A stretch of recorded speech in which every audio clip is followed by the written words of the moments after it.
warahmatullahi wabarakatuh.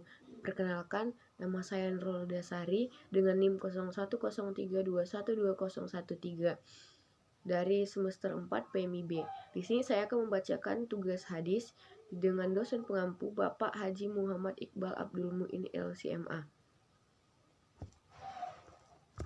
Pengertian hadis metode tematik. Secara bahasa, kata maudu'i berasal dari kata maudu' yang merupakan isim maf'ul dari kata wadu'a yang artinya masalah atau pokok permasalahan.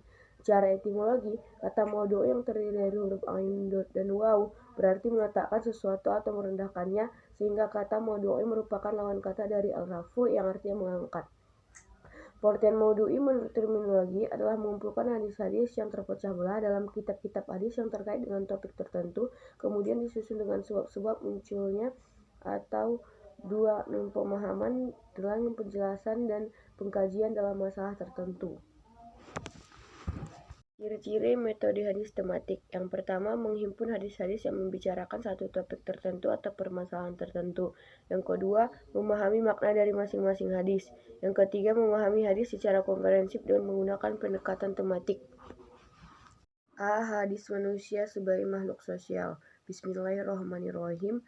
An Abi Hurairah radhiyallahu anhu, anin Nabi sallallahu alaihi wasallam qala man nafasa mu'mini kurbata min kurbin dunia nafasallahu anhu kurbatu min kurabi yaumil qiyamah wa may yassara ala maksir yassarallahu alaihi fid dunya wal akhirah wa man satara musliman satarahullahu fid dunya wal akhirah.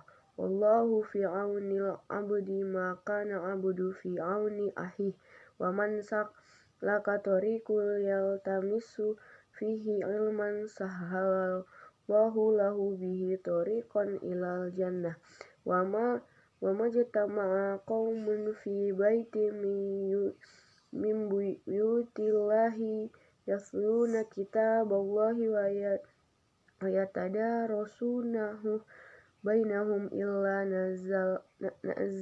nazalat alaihim musakinah wa ghasyiyatuhumur rahmah wa haffahumul malaikah wa zakarahumullahu fi man indah wa man batta bihi amaluhu lam yusrik bih nasabah. Rawahu Muslim bihadzal lafz. Artinya, dari Abu Hurairah radhiyallahu anhu dari Nabi sallallahu alaihi wasallam bersabda, barang siapa yang menghilangkan kesusahan dari kesusahan-kesusahan dunia orang mukmin, maka Allah akan menghilangkan kesusahan-kesusahan dari kesusahan-kesusahan hari kiamat. Barang siapa yang beri kemudahan orang yang kesulitan atau utang, maka Allah akan memberikan kemudahan baginya di dunia dan akhirat. Siapa yang menutup aib seorang muslim, maka Allah akan menutup aibnya di dunia dan di akhirat.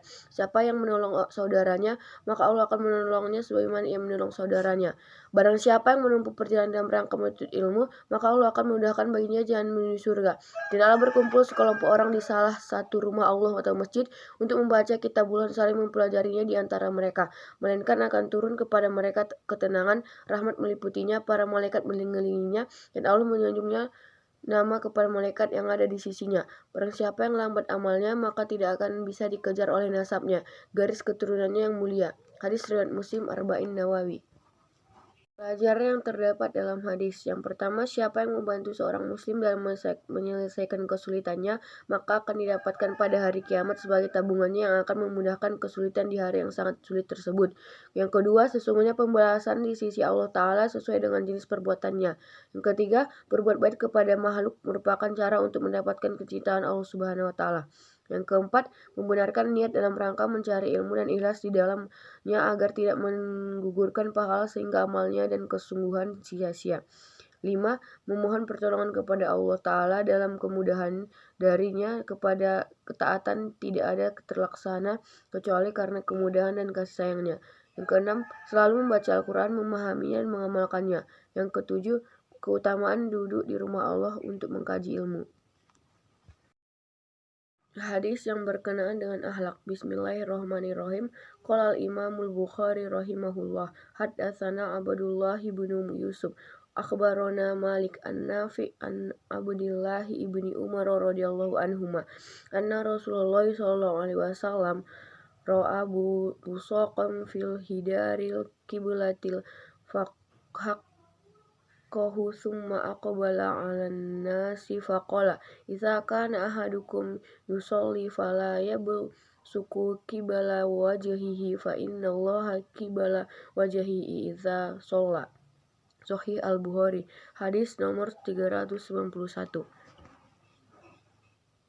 Artinya, Imam Al-Bukhari radhiyallahu anhu berkata, telah menceritakan kepada kami Abdullah ibnu Yusuf yang berkata, telah mengabarkan kepada kami Malik dari Nafi dari Abdullah ibnu Umar radhiyallahu anhu bahwa Rasulullah sallallahu alaihi wasallam melihat ludah di dinding kiblat, lalu beliau menggosoknya kemudian menghadap ke arah orang yang banyak seraya bersabda, jika seseorang dari kalian berdiri salat, janganlah dia meludah ke arah depannya, karena Allah berada di hadapannya ketika dia sholat.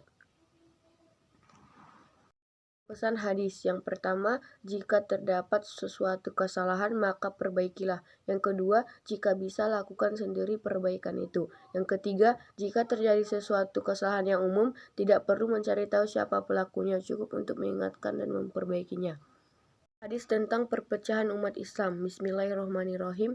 An Abi Hurairah qala qala Rasulullah sallallahu alaihi wasallam iftaraqal yahudu ala ihda au sintain wa sab'ina firqah wa tafarraqatin nasara ala ihda au sintaini wa sab'ina firqatan wa taftariku ummati ala salasin wa sab'ina firqah. Dari Abu Hurairah radhiyallahu anhu, ia berkata, Rasulullah SAW telah bersabda, kaum Yahudi telah terpecah menjadi 71 golongan atau 72 golongan, dan kaum Nasrani telah terpecah menjadi 71 atau 72 golongan, dan umatku akan terpecah menjadi 73 golongan. Hadis riwayat Tirmizi. Dari hadis tersebut yaitu dengan adanya perselisihan akan terlihat siapa pengikut hawa nafsu dan siapa yang mengikuti dalil. Dengan adanya perselisihan akan terlihat siapa yang bersungguh-sungguh mencari kebenaran dan siapa yang tidak bersungguh-sungguh.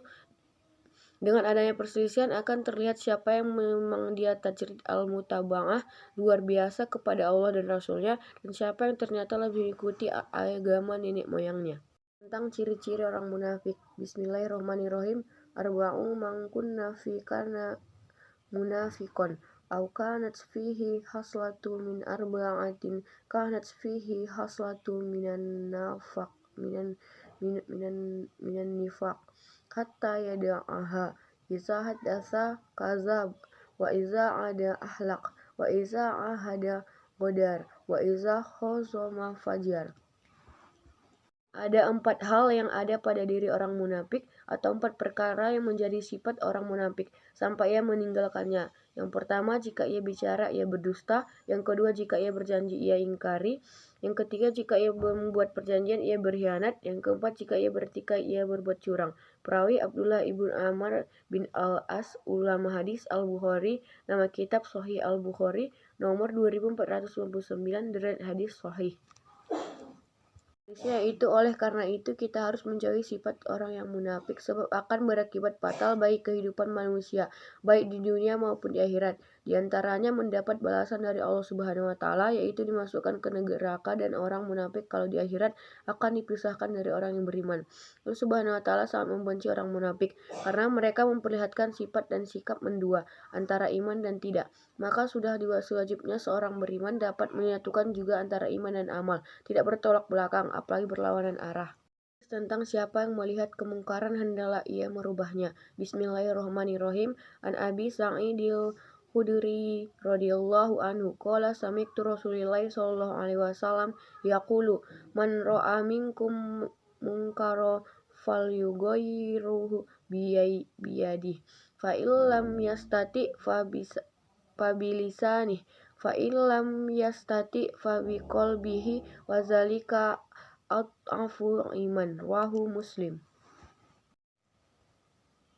Artinya dari Abu Sa'id Al-Khudri radhiyallahu anhu, ia berkata, aku mendengar Rasulullah shallallahu alaihi wasallam bersabda, barang siapa dari kalian melihat kemungkaran, ubahlah dengan tangannya. Jika tidak bisa, ubahlah dengan lisannya. Jika tidak bisa, ingkarilah dengan hatinya, dan itu merupakan selemah-lemahnya iman. Hadis riwayat Muslim nomor 49. Hadisnya itu yang pertama, Nabi Muhammad SAW perintahkan siapa saja yang melihat kemungkaran untuk mengubahnya sesuai kemampuan. Yang kedua, tidak boleh melarang kemungkaran sampai diyakini hal itu kemungkaran. Ketiga, kemungkaran harus dinilai sebagai kemungkaran oleh orang yang mengingkari dan pelaku yang diingkari. Jika perkara yang diingkari adalah perkara khilafiyah, masih ada beda pendapat, tidak ada pelanggaran kemungkaran pada orang yang mengira bahwa hal itu tidak termasuk kemungkaran. Dan pembacaan hadis-hadis yang dapat saya sampaikan. Wabillahi taufiq wal hidayah. Assalamualaikum warahmatullahi wabarakatuh.